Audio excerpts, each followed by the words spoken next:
What's up? This is Robert Kelly. I'm in Calgary, still on the Just for Laughs tour. And I'm doing a special podcast today with a very interesting motherfucker who's been on the tour with me for the last 3 weeks. Mr. Bob Arno.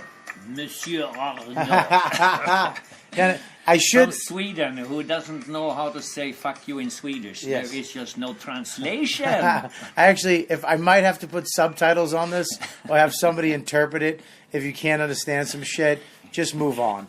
But Bob he's I would say, I mean, legal thief. Well, a legal thief, but you're also a comic. Yeah. You do Get a little laugh. You're funny. Inadvertently. Yeah. Well, not inadvertently. I mean, methodically. Lots of planning. Yeah, lots of planning. Swedish planning. Right, Swedish planning, which is That's close to German planning. You know how that worked out. Yeah, don't get in our way, because we will walk over you. I got to just say something right now, though. It's so funny, because I'm doing this, we're doing this in the hotel, but Bob is like 7 feet tall, and I have him sitting in a chair, and he looks like just a fucking big stick. You're just uncomfortable. Are you comfortable? I am comfortable. All right, well, yes. You look uncomfortable. No, I like to be in this position, because it makes you feel uncomfortable. What, with your fucking sack hanging out? Yeah. Nah, it does not, believe me, come on, I was molested fucking 3 times. It does nothing to me. Listen. I have Italian pants. It's holding me in really nicely here. His fucking sack looks like an old lady's vagina right now. But Bob is actually, he's I don't know if anybody has been to the show, I don't know how many fucking fans I have in Canada, but he's actually a pickpocketer. Yeah. A professional pickpocketer. I mean, he does it in a theatrical way on the tour, but you also teach police and government, and you go around and you hang out with thieves. Yep. You've been doing this for how long? 40 years. 40 years. 40. Really? Yeah, 20 years of those 40 really serious. The other 20 amateurish stumbling.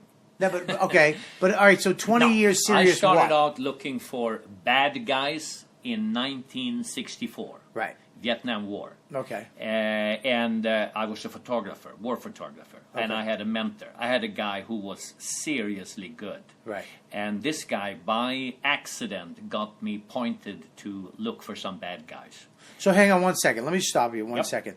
So you were a photographer in the war, Vietnam. Yep. And you met this guy who was a professional thief. Well, no, he was not a thief at all. He was a war photographer. A war photographer also. Took me under his arms, got me into places I would never have got otherwise. I was 23 years old. Right. I have no idea how to finagle, how to position myself and get good picture, how to get close to the action. Okay. This guy was close to the action. Right.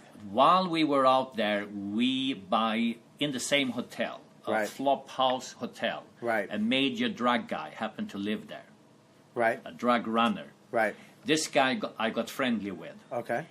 Inadvertently, or I would say by plan, however you want to call it, some agency people, law enforcement, asked me to tack on to this guy.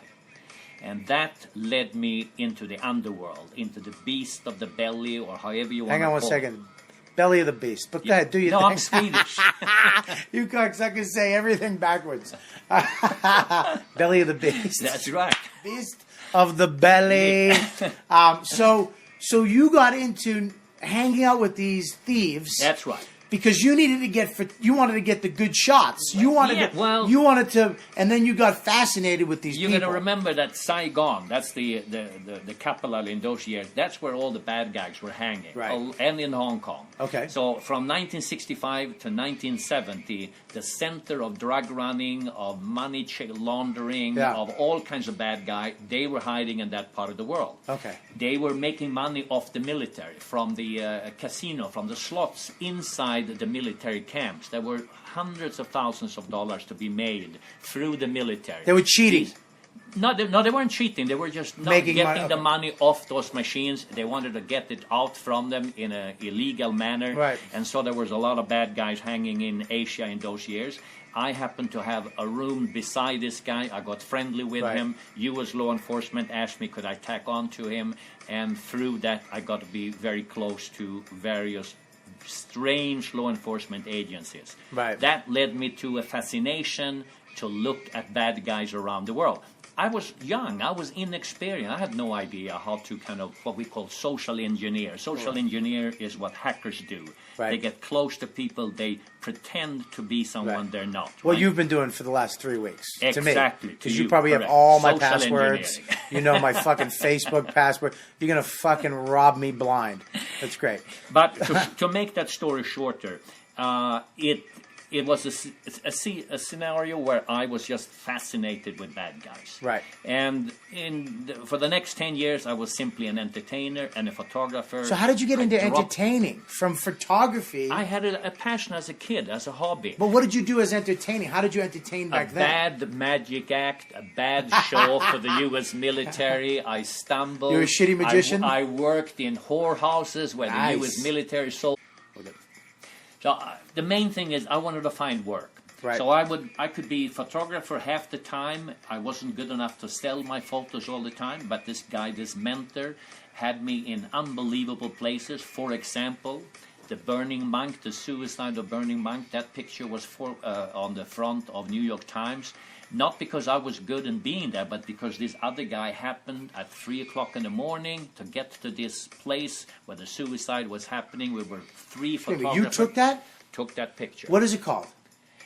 It's called the suicide of the monk. I don't know, I can give you a specific name of the monk. It's not interesting because we were 3 people if I at wanted the same time. If I wanted to Google that. I can give you all of that information. No, so right now. What is it?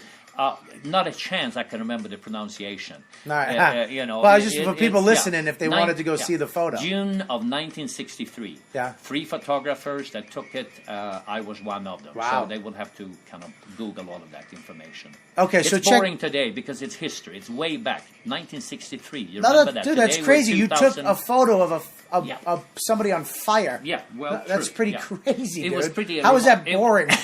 Well, it's boring today because Dude, let me tell you you got to remember it's manipulated. Let me tell you the something. The guy did not kill himself because he wanted to. It was the other monks. There were like 5 of them. There was a stick that they kind of drew who was going to be the suicide. They drugged him. He didn't feel pain. It was manipulation politically so that they could make a statement against the government to stop the war. It wasn't that one man, 25-year-old, decides that I am going to kill myself. Well, look, I'm not going to get into the better way to fucking... What's a better suicide? I didn't feel anything. Dude, he fucking died. Whatever. What I'm saying, it wasn't you didn't get noticed for a photo of a dumb tulip. No, you took a photo of somebody on fire. Right. That's fucking crazy. That's crazy. 10 feet away. Okay, now let me ask you a question. So you're over here. You're a photographer. You meet this guy. Yep. You get into this underworld stuff. You're in a fucking crazy. You're a young kid in this crazy situation. I learned quick. And you like it. That's right. So now, how do you get from there to pickpocketing to being a pickpocketer? From there, I became a semi-bad or semi-good entertainer. I would say within 3 years, I became a pretty fucking good entertainer. Right. And you know why? Simply because of the Vietnam War. The Vietnam War made me a great entertainer. Right. I came out with an attitude of, pulling this here and holding up cards and rabbits and crap. Right. I couldn't get the attention, within half a minute on stage for these young American GIs up and down Vietnam. Well, let me just say something. You're in a whorehouse, Bob. Yes. I mean, it's a hard gig. I mean, it's pussy. That's right. Or fucking some young Swede. That's right. I mean, come on. Yeah. So I learned fast. Audience participation is the only way I could get them. Dragging them up and doing shit with them. Right. That's what shaped me. So you suck their cocks. Well, I'm that's kidding. a word that maybe you know more about than I do. I'm kidding. Go ahead. How do you translate that into Swedish? Can you explain for me? You know. I've seen some of your Swedish porn. So you actually said, okay, I can't physically just stand. I have to go and do shit That's with these right, guys. exactly. All right, that's smart. Okay, so pickpocketing is something that I had an interest of as an entertainer. In the beginning, what can you do? The guys aren't dressed with anything. There are no wallets they're carrying. There's very little. So in the beginning, you stumble, you fumble, and then you get better. And I realized that the road to this was to look at real thieves, look at real pickpockets in the street. So for a journey of 15 years or so, I was hanging in, you know, Hong Kong, in Paris, in Rome, in between my bookings, in between my serious engagement, looking for the real stuff. So you went from Vietnam to becoming an entertainer, a magician, and Yep. Comedy, and Correct. So you'd do these shows, and in between these shows, you would go and do research on That's real right. thieves. Now, That's this is the weird thing: is that okay? You hear about pickpockets, you hear thieves and stuff Yep. like that, but it's still look. I went A to mystery. I went to Guatemala, Yeah. and the guy told me, "Look, you have to be very careful. These people can steal your underwear." Yep. But in my head, I went, and after I came back, nothing happened. Right. I didn't get, I had the money belts, and Yeah. I was hiding my. I'll tell you a funny story. I literally had $400 cash in 2 money belts. And you Okay, wanted them to touch you there because you hadn't been touched in a long time. that, and that was a good one, Bob. No, I was so paranoid I kept counting it to make sure nobody took some. Right. I went to the bathroom at a restaurant in Antigua. Okay. I took Antigua is a little far away from Guatemala, but never mind. Well, it's in Two Guatemala. different. I thought you said Antigua. Antigua. What's Antigua? What is it? I'll have to Google it now. Okay. Antigua. Let's not show either of us whatever. ignorance for geography. Okay, yeah. Well, we're both wrong. But listen, I'm in this little town in Guatemala. Okay. All right, you fucking Yeah. fucking goddamn precise cocksucker. And I checked my money in Yeah. the bathroom. I left the 400 on the toilet. 400 American by mistake? on the toilet. I was so paranoid. I kept checking it. I left it on the toilet. We left. We were in Chichicastamongo. And someone come and knock on your door and say, No. "Hey, sir, you forgot this." I was 3 hours away in the mountains. I robbed myself in Guatemala. Right. Literally, Okay. what happened? So it's like these thieves. You don't. You never hear of it. It's like this, almost like underworld, but it almost doesn't exist, like folklore. But it really does. It does does. exist. Yeah. You know, I mean, today I'm considered maybe one of the world's foremost expert at street crime. Right. I haven't always been that way. So for the last 20 years, I've been very deep in this shit. I mean, seriously deep. Right. But you don't get there simply by just having a passion. It's a long road in order to get the respect, in order to get the money to afford to go in and do the research, and to get the law enforcement agencies to pay for the work that you're doing. So it's a very long road. But don't kid yourself. This crime does exist in some places more than others. Now, Right. it's not everywhere. It doesn't mean that if you're walking in the street of Aruba in the nighttime that you for sure are going to get robbed. You're Right. not.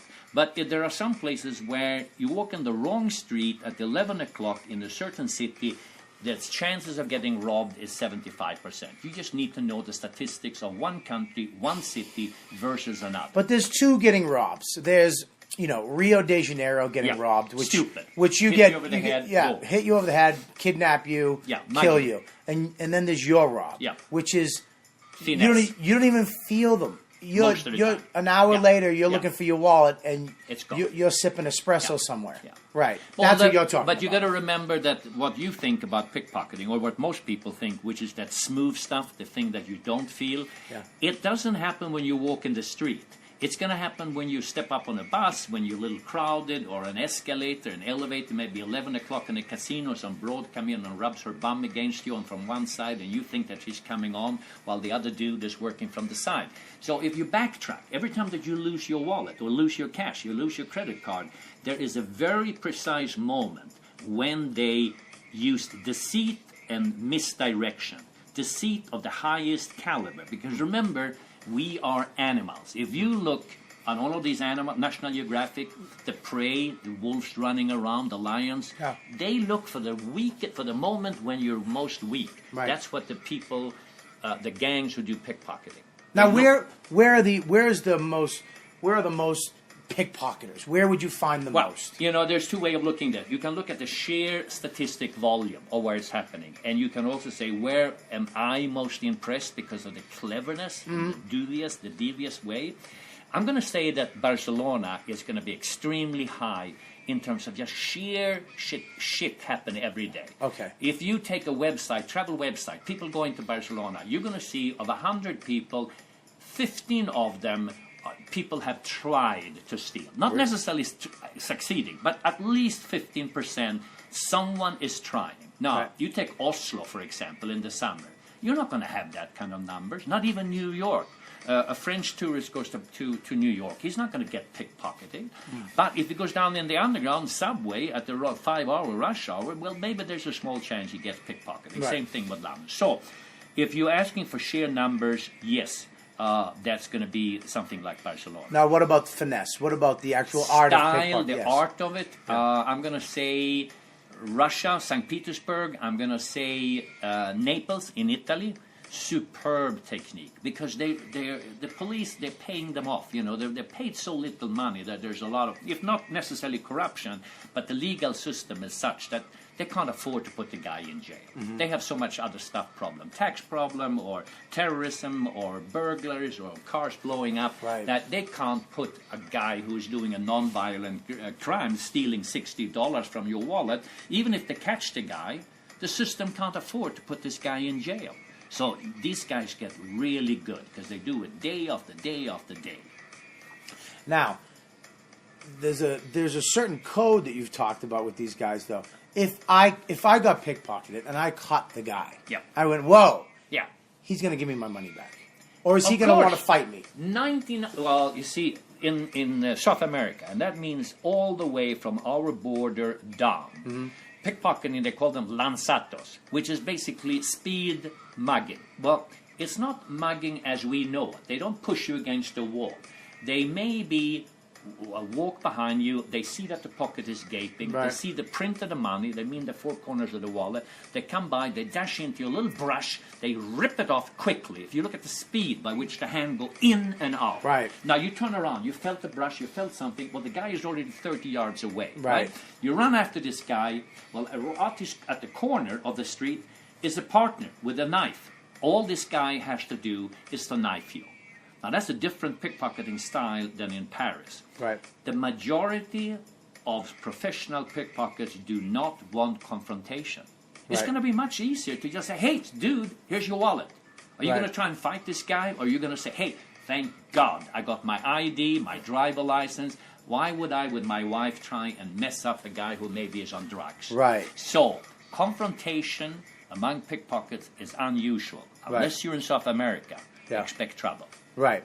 Now, the funny thing is, and I've asked you this question before, you consider yourself a professional pickpocket, right? Well, yes, I do consider my professional pickpocket. Okay, correct. now, you've been doing it for how long? 20 years, correct? As a good researcher, as a guy who can be out in the street and Right. doing it, being Right. accepted by them, yes. Okay, now, you don't pickpocket people. You will do it and then give it back Understand, right. to inform people. Correct. You've never been arrested. Correct. You've never stolen anything. Well, I've stolen lots of things, but it's been under the guise of either a legal department You know or what I a mean. unit. Yes, So, correct. all right, I want to get to that. Never, I want to never, get to that. ever, You've for nev- the sake of benefiting myself. You've never stolen anything just to get a sandwich at Subway. No, correct. You've stolen stuff, but it's for a specific job. Correct. That you probably can't talk Yes, about. correct. Right. So for whatever, a Right. government, Whatever it is. We Correct. need these. Go get them. Yeah, and well- you've done it, but not for Yes, you. correct. Okay. So, but you hang out with these people On purpose. on purpose. Right. And now let me stop right here. You have a person that goes with you. I To a have lot of what? you have somebody that goes with you too. Well, that is a complex thing to go into. I don't know how many minutes we can We're go good. into that We're good. little part.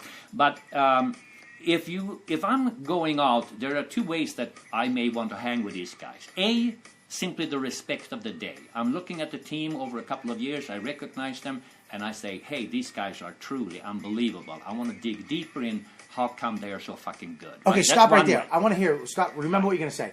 So you see these guys. Yes. You study them. They don't know. That's How it. do you get in with them? How is that? Has to be over a 3-year period. Jesus. Because they are not going to just, you can't just walk up to a guy and say, hey, listen, look at my iPod. See that? That's me working in Las Vegas. What do you think of that? I mean, I can put a 2-3 minute clip on an iPod and go up to a guy who I think is good and say, what do you think of that? He's going to laugh and say, that's very good.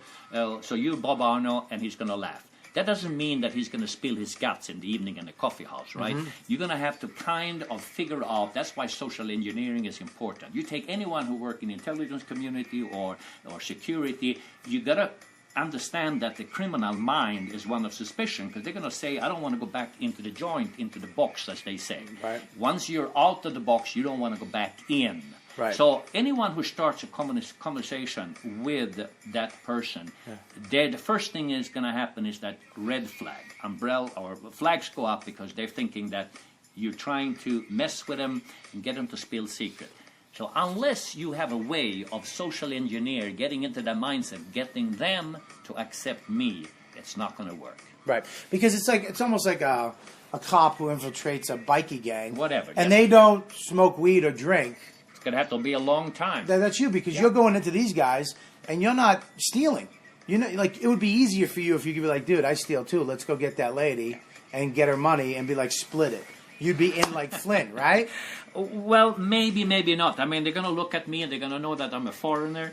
Obviously, I have to speak a few languages in order to be able to accept it or break some of the barriers down. Mm-hmm. I'm going to have to do something funny in the beginning. I may have to sometimes offer something that they want. And, of course, that part I can't go into right now. But the bottom line is, over the years... That's the most interesting part, you son of a bitch.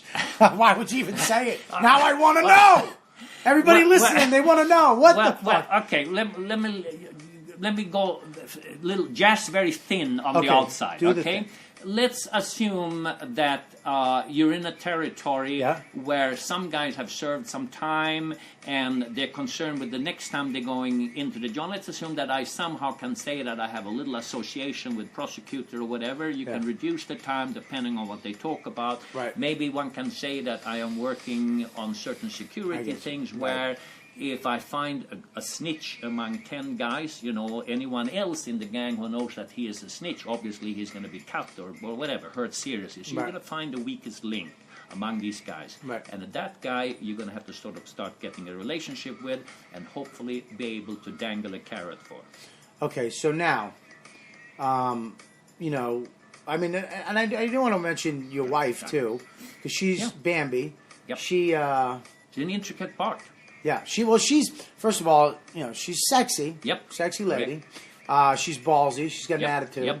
Yep. And she definitely. Make a good team. Oh yeah, she definitely tells you to shut your sweetest face when you definitely need you are a wordy cocksucker, Bob. You fucking 8 a.m. What do you think about the shut the fuck up? But she goes with you too, and you say she's an. She's intricate. On the other hand, she draws the line much further from the safety factor than I do. I mean, I take fucking chances because I'm older and I feel that, I've lived a very long life and there is a bit of a rush factor in what I'm doing. Right. And, what comes. While she's probably is looking more at if something really goes wrong, do we want to get hurt? Do we want to have something really explode in our face? Well, I might be not a gambler, but I may look at people's expression and feel that I can read when the explosive moment comes. Right. And stay away from it. Does she sit in with you? Does she meet these people with you? Is she involved? Very, very often. Yes, right. Very often. Not of course, not every time, because it's just from a language point and many other reasons, it's not going to work. But there are times where, I may be up at 2 o'clock in the morning in a bar in Johannesburg or whatever, and she's not going to come along on that.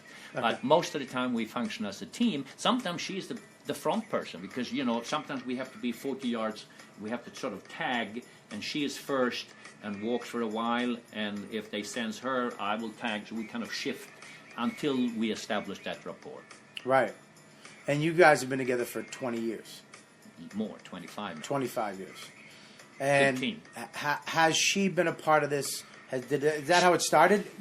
Well, I worked before I met Bambi long-term in Las Vegas for maybe 15 years in casinos and casino shows. Okay. Now, there comes a point where that's not thrilling. You wake up the next day and say, hey, listen, this is the 3rd year in the same contract. Now, let's see if there's another side here of more fun. So when I married Bambi, obviously she was quite young and we wanted to see the world. And so when we started traveling, that's when we decided to take my prior contact with law enforcement and my going back to some of those contacts and reestablishing and starting this research. So we published a book.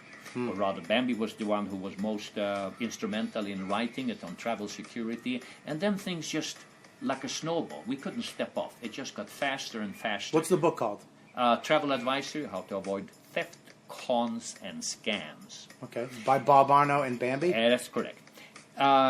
So the snowball effect is that I think, not necessarily by design, by fluke, that's a good word for this, we stumbled on an area that had not before had specialists.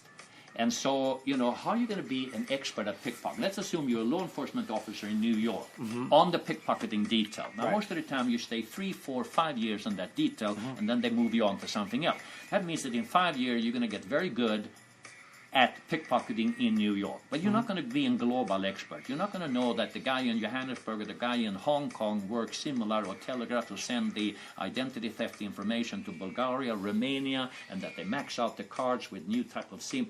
I mean, it's just a very, very complex, very large thing.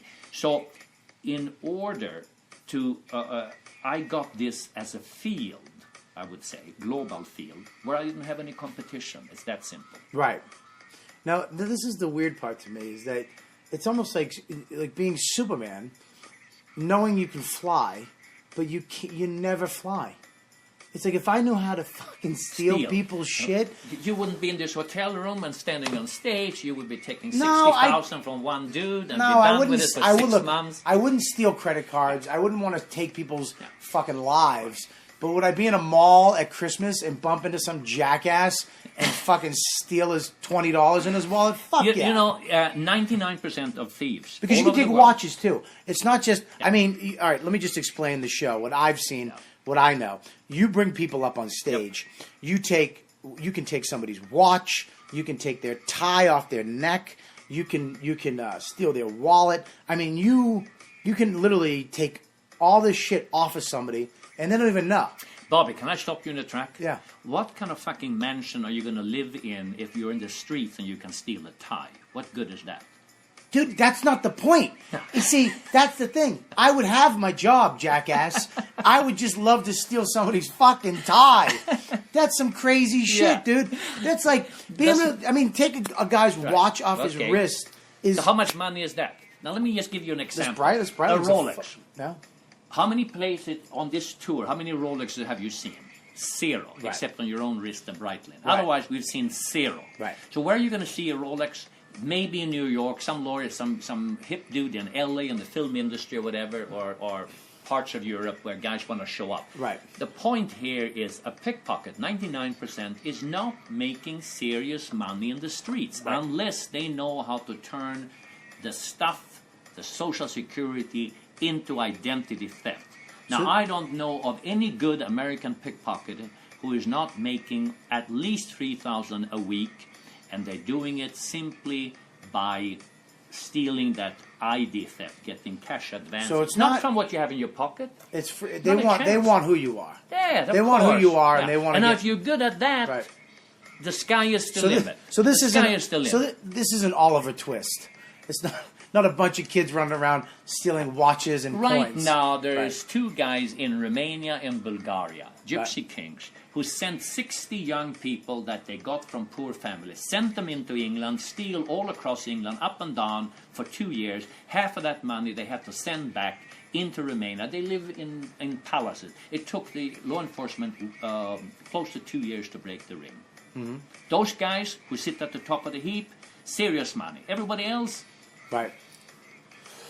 So they do still have pickpockets, these kids who steal watches and wallets and all. They send it back in the... Some parts of the world. Right. Yeah. But I'm just saying, my point is not about making money. The fact that you have the ability to take somebody's shit at an airport, a movie theater, an escalator, a mall, whatever. And then what? And you don't do it. Yeah. Just for shits and giggles. Just to be like, dude, check this out. Flap. Pull a fucking... an Ocean's 11 on somebody, and they'd be like, check this out. A good pickpocket, they call it have heart. Now, you would say, if I use the term have heart, you're going to say immediately, that means that he has compassion. It means the exact opposite. There's a rush factor when he puts his money into the pocket of the victim or into the lady's handbag. Right. A good pickpocket feels a rush for 2.5 seconds while the hand is in there. Right. And they call that have heart. You either have it or you don't. Unless you have that bit of criminal mindset, Right. you're not going to get the rush factor. I Right. think that if you put your hand into somebody else's, you're going to say, hey, wait a minute, he's going to break my whatever, right? Yeah. So you're going to be reluctant. Right. A thief loves that moment. Right. Okay, yeah. Well, here's the thing: is don't forget, I did steal your briefcase at the airport, right from under your nose, and I could have been gone, you cocksucker. That's right. And you didn't even know. That's right. How's that make you feel? Huh? Not bad at all. I snatched that right from you. How's that happen? Huh? You know what it is you're a chatty Cathy, Yeah. and once you get you Yeah. going, that's all you have to do to steal from you. Yeah. Is just Just bring keep up, talking. ask you like 3 questions. and just- Actually, it's not quite true. When we travel, when we're outside in our own environment, Yeah. we think about the 180 degrees of our back, meaning Right. you have 100 degrees forward, 180 degrees back, right? Right. If you're in any form of security scenario, you want to think about your own shit, you stand so that no one can be behind you, and then you watch forward, and you make sure that you have immediate contact with all of your belongings. Meaning, if I'm going to Rome, if I'm checking out from the airport with my bags, I'm pushing the cart. That's how I think. What's behind me? What's in front of me?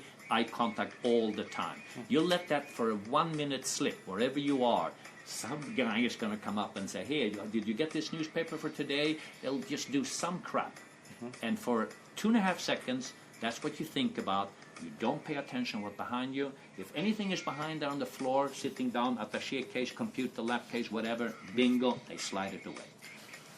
Now, how did I take your briefcase then? Simply by it being on my side and me forward looking. We were in that lounge and, yeah, that would be the last thing there.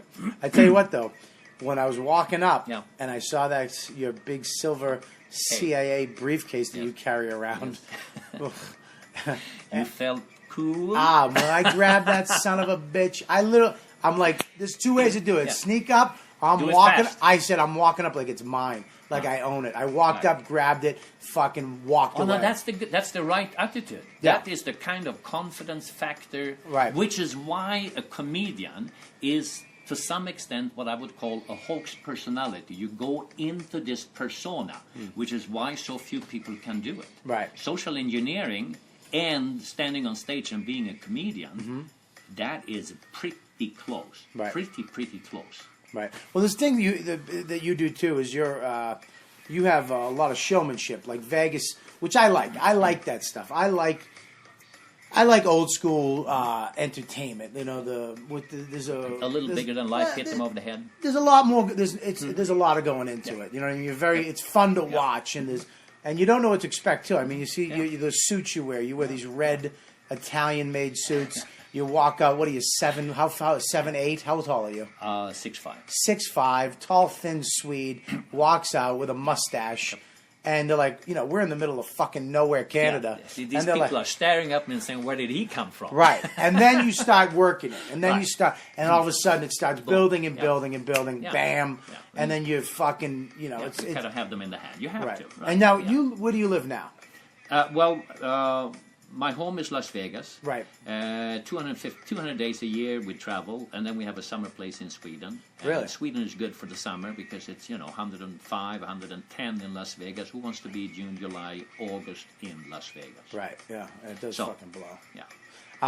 That's how So it now is. you're leaving the tour tomorrow. This is your last night. Yeah. Now, what did you have fun We in this fucking thing, or was Of it? course, it was a whole new... You know what I learned more? First of all, it was fun because seeing Canada at big theaters, that's kind of a break from the corporate gigs that I do. I mean, my income stream comes from what they call keynote, which could be a luncheon type things where you sort of semi-serious, or in the evening where you simply is going to be fun. But this thing gave me a new attack mode. What I learned more than anything, and I hope that you feel the same way, we never should stand still. Every day should be an experience for the road of going further. So looking at how each of you guys took situation and jammed with it, I felt that I've been a bit stale, playing too much inside the box safe, simply because management said, don't you dare do this because that would be politically incorrect. Right. Taking a bit of a chance and taking every individual and kind of attacking it hard. Right. Yeah. I mean, it's hard for you too because you had to go out at the beginning. They split your setup. yeah. They made you go out while the people were literally walking in. Correct. And you had to do You could this. grab them really fast. Well, I'll tell you this, though, is my favorite part of theater, when I go to theater, is the beginning, when you don't, this guy, whoever it is, comes out, and you don't even know if the show started, or if this guy's just some drunk asshole. Should I pay attention or should I not? And then all of a sudden you realize... Yeah, that this is... And then you're watching it. You didn't even know you were watching it. And then it starts. And it's like, so... I mean, I don't know how you felt about it, but that's one of my favorite parts of theater. Actually, it worked. Yeah. It worked. Yeah. You know, I have no regrets. Would I been able to walk away from this tour if they had allowed me more minutes to put that early part together with the other one? Right. I would have probably much bigger laughs and Right. all of that. But, you know... Let's not get carried away. Probably not. They Probably not. Probably not. No, you're not as funny. Absolutely. I'm kidding. Not a fucking chance that I wouldn't have done better. But, you know, I this think is the how they funniest booked me. They booked me this way. The funniest thing you said, though, is you stole a guy's asthma, or what is it, inhaler. And the poor guy, you're like, come on up and get it, sir. Yeah. But he's walking up like he's going to die. You're like, hurry up, I think you need 2 puffs of this. I mean, why would you steal this fucking inhaler, Bob? I mean, what? Don't Take have a chance, have right? a heart like that. But A heart like the pickpocket have a heart, or the other no, one have a no, heart? real fucking heart. Not your fucking adrenaline rush for 2 seconds. Yeah. No, I mean, that's what it's all about. You've got to take a chance. You know, I've had dentures and condoms and all Jesus. kinds of crap in my hand from people's pocket. Right. And sometimes you say, well, I'll let that stay because I don't know how personal it gets or whatever, right? Right. And the other time, you know, the other thing is the demographic. Because understand that today, humor, the people who buy the ticket, is a very different crowd. Can I stop you one second? Were Yep. the dentures and the condom in the same pocket? All right, go ahead. Forget it. Go ahead. You know that if you want to be a comedian that appeals to 15,000 in an arena, Right. that's a different crowd Yeah. than will see a John Cleese presentation. Yes, absolutely. So, you know, I still have to understand that my money comes from the corporate entertainment, so I still have to be inside the box to some extent. Well, you have to find your people. Yeah. As an you have to find your people. And sometimes your people, in the very rare occasions, is these 20,000 big arenas. Yeah. Some people have But the attack is comedy different. clubs. Yeah, the attack is Attack is different. different. But it's, you know, it's... Or otherwise, why would only 1 or 2 guys be able to fill an arena? Right. There's a reason. Yeah. I Well, mean, not we- this, but the thing is... I mean, you and I would love to be able to fill an arena with Right. 20,000, but neither of Right. us is, right? Right. So certainly that humor has appealed to a huge demographic that decided to buy a ticket because Right. they want that Yeah. stuff. Right. If you tell that comedian, could you tone it down a bit, buddy? He's going to say, well, fuck yourself. This is Right. me, right? Yeah. Am I correct or not? Yeah, absolutely. Right. So now you go back to where? What do you do now? Well, I have a very tight schedule now. This coming week, I have 2 corporate. Immediately, I go down to Dallas, then I go to Las Vegas, then I go to Sweden, and then back to Las Vegas, where a film team will meet me, and we put the final touch on a film that we've been working on for 4 months for National Geographic. And what's this film going to be about? About my life. About your life? Well, how I meet with these guys, why they spill their guts to me. What is Right. it that makes them kind of talk? Is Well, this we're good? not going to go into everything. But is this going to fuck you, man? As Yes, far it as is. You're, It is. So you're burning bridges. Yes, I am. So you're burning bridges. You're Yeah, not but gonna, look at my age. You know, this Yeah, is the you- point in my life where I can say that, hey, I can start burn my bridges. You're or right. I something. mean, 100's fucking So old. why? So 100 you know, is why definitely not? old. Okay, so you know, yes, I'm burning bridges. Yes. So you're burning the bridges. It's over for you in certain Not places. 100%, but Well, you're going to but- be the guy who fucking did a TV Yeah, show on right, National yes, Geographic that's about right. these guys. Yes, Now, correct. do you think they're going to want to take you out? I mean, No, I don't think so. Now, I think they're going to still look at me as a kind of a funny clown, and they're going to, you know... I mean, some of them are going to be angry because they're going to make less money. But the reality is also that the world continues and information is leaking out and all of that. I think, hopefully, that they're going to say some of this might, in anyhow, become aware. So there's going to be some places where they're really hostile to me, and I'm going to stay away from those places. And then Russia? there are- Yes, correct. Yeah. Yeah. well, that's crazy, man. That's fucking crazy. But now, this National Geographic movie, is this just on National Geographic? Is it going to be on DVD? They, of course, they own it? Who knows? They own it, yes. Except that all my footage, my archive, I still own. But 85% is going to be fresh made stuff by them, and so the 15% comes from my archives, and the rest is their stuff. Okay. So now you're going to give me a little video. I'm going to put that up on the on my app and up on the Twitter, a link to see Bob Arno in action. You've been on, seriously, David Letterman. Name the shows you've been on over the years. I haven't been on Leno. Otherwise, I've done them all of the news program, the ABC 2020, Good Morning America, NBC Dateline, all of them. But but it's over the years, and so you can YouTube Bob Arno and see his shit. He's done a lot of stuff. It's pretty crazy. But he's going to give me a little clip so you'll be able to check him out. Actually, what he does on stage, and the other stuff on the internet is actually cool too, because he actually goes into crowds and stuff like that, and he talks about these thieves, these pickpocket thieves, and it's pretty interesting. So it's going to be sad. You're going to be off the tour. They're replacing you with some other dude who's... Hopefully he will fill my shoes. Now, not who's going 6'5". Who's going to fill your shoes? He does not come from Las Vegas. My name is Bob Arno. I am very analytical. But Bob, it was a pleasure hanging with you for 3 weeks. Yeah. And you're an interesting guy. You and Bambi, your hot wife. Yeah, and, that's what I think too. I'm happy to hear that you think the same way. Yeah, she's very hot. Right, yeah. That doesn't make you uncomfortable? Of course no, not. I love the fact that that my wife that I look at and get so much fun of just looking at, that the rest of the world thinks she's attractive too. Yeah, good, good. And fucking, okay. Yeah. Wouldn't you want the same way with your own wife? No, if you looked at my wife, I'd fucking attack you. I want a fucking tall, good-looking, thin glass of water. Don't you want others to say, hey, that is a nice-looking... Huh? I don't want you to do it. I don't look over and you're finger blasting her. She doesn't even know. Instead of stealing a wallet, you steal a clitoris. I smell this, Robert. So it was a pleasure, man, really. And thanks for doing the podcast. Great. And what's your website so people can go to it? It's Bob Arno in one word. That's www.bobarno.com. Now, if you do want the other one, it's just simply thiefhunters.com. Thiefhunters.com. Yeah. All right, so go check out those websites. Interesting motherfucker. Really good guy. I'm glad I got to know him. Spell it out. Should I have done it a little faster, maybe? No, I just...